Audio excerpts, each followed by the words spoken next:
Good morning students. आज हम BA part second में फर्स्ट पेपर में जापान के संविधान के बारे में अध्ययन करेंगे। जापान एशिया का एक राज्य है। इसे सूर्योदय का देश भी कहा जाता है। जापानी भाषा में इसका नाम निहोन या निप्पन है।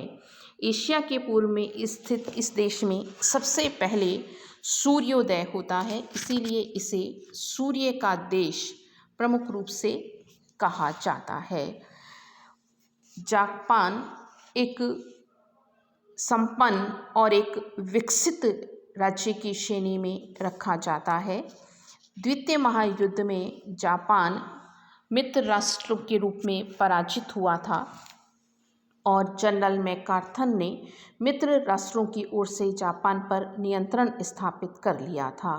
उनका विचार था कि जापान का असैनीकरण और लोकतंत्रीकरण करने के लिए नए संविधान का निर्माण आवश्यक है और इसीलिए जो पूर्ववर्ती मेजी संविधान था उसको खत्म करके नए संविधान का निर्माण यहाँ पर किया गया। सबसे पहले हम देखेंगे जापानी संविधान के अध्ययन का महत्व।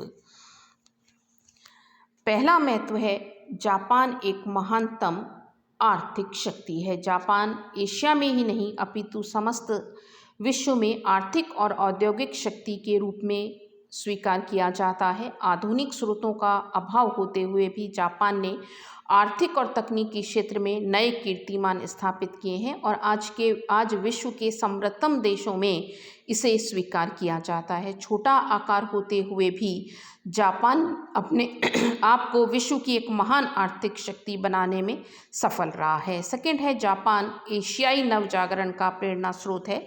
जापान के संविधान के अध्ययन का महत्व इसलिए है क्योंकि एशियाई देशों में नवजागरण उत्पन्न करने वाली सबसे पहली घटना 1904-05 में जापान के द्वारा ही की गई थी। जापान एशिया में संसदीय लोकतंत्र का घर है। जापान को पूर्व का इंग्लैंड भी कहा जाता है और यह एशिया का प्रथम देश है जिसने संसदात्मक शासन प्रणाली को स्वीकार किया है। जापान ताजवादी लोकतंत्र है, यानी यहाँ राजा भी है और राजा के साथ साथ लोकतंत्र को भी मान्यता दी गई है। जापान शासन विधान के रूप में हमें एक निराली व्यवस्था के रूप में दिखाई देता है। जापान के संविधान में कुछ ऐसी बातें हैं जो अन्य देशों में नहीं है। जैसे जापान के संसदीय शासन व्यवस्था है, लेकिन सभी मंत्रियों को डायट का सदस्य होना अनिवार्य नहीं है। यहाँ युद्ध को खत्म कर देने की बात कही गई है। नेक्स्ट है जापान के विधान की विशेषताएं। 1945 में मित्र राष्ट्रों द्वारा जापान जब पराजित हो गया और जापान की शासन सत्ता मैकार्थर के द्वारा ले ली गई, तब उसके बाद 26 जुलाई 1945 के बाद इस संविधान के निर्माण का प्रारूप तैयार किया गया। 7 अक्टूबर 1946 को डायट के द्वारा इसे स्वीकार किया गया और 3 नवंबर 1946 को सम्राट हिरोहितो ने इसे अपनी स्वीकृति दी। 3 मई 1947 को जापान में नया संविधान लागू हुआ। जापान के वर्तमान संविधान को शोवा संविधान भी कहा जाता है। यह विधान पूर्णतया लोकतांत्रिक सिद्धांत पर आधारित है। जापान के संविधान की विशेषताएं। पहली विशेषता है लिखित संविधान। जापान का वर्तमान संविधान एक लिखित संविधान है।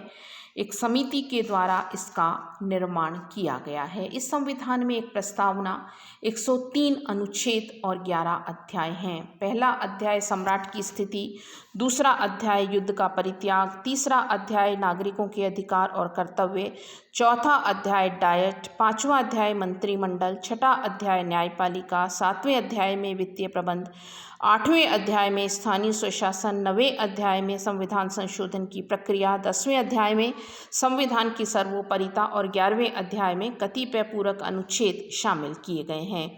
हालांकि यह विधान ब्रिटेन के विधान की भांति विकसित और अलिखित नहीं है, परंपराओं और अभिसमयों पर आधारित नहीं है। नेक्स्ट है लौकिक प्रभुसत्ता। जापान का वर्तमान विधान लौकिक प्रभुसत्ता वाला विधान है। इससे पहले का जो विधान था उसमें दैवीय शक्तियों के आधार पर शासन सत्ता राजा को देने की बात की गई थी, लेकिन अब सरकार जनता की पवित्र अमानत है, जिसकी सत्ता जनता से प्राप्त की गई है, जिसकी शक्तियां जनता के प्रतिनिधियों के द्वारा प्रयोग की जाती हैं।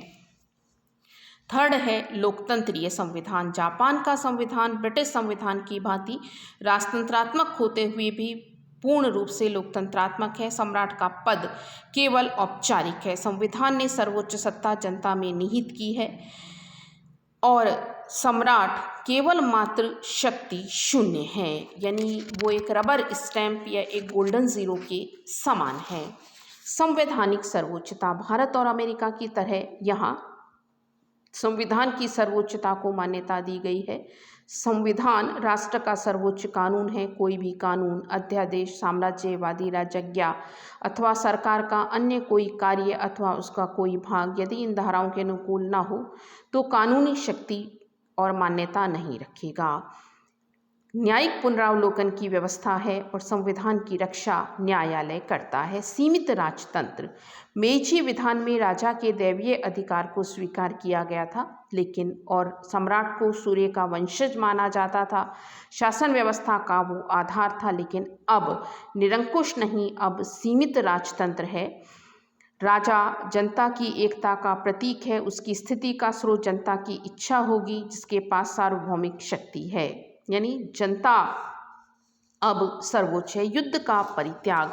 वर्तमान संविधान ने जापान को युद्ध के अधिकार से वंचित कर दिया है। संसार के किसी भी अन्य देश के विधान में युद्ध के बारे में नहीं कहा गया है, लेकिन यहाँ यह माना गया है कि जापान का संविधान युद्ध को मान्यता नहीं देता है। संसदीय शासन प्रणाली।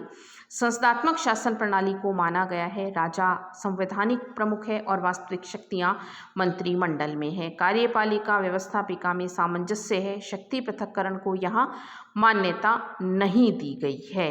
कठोर संविधान। लिखित संविधान आमतौर पर कठोर होते हैं और यहाँ भी कठोर संविधान को ही स्वीकार किया गया है। अनुच्छेद 96 में कहा गया है कि संविधान संशोधन के प्रस्ताव डायट के दोनों सदनों के 2/3 और उनसे अधिक सदस्यों के मत से पेश होने चाहिए। ऐसा प्रस्ताव बाद में जनता के सामने उसकी स्वीकृति के लिए भेजा जाना चाहिए। यदि इस प्रस्ताव को एक विशिष्ट लोक निर्णय या निर्वाचन में कुल मतदान करने वाले मतदाताओं का बहुमत प्राप्त होता है तो ही संशोधन होता है। एकात्मक संविधान।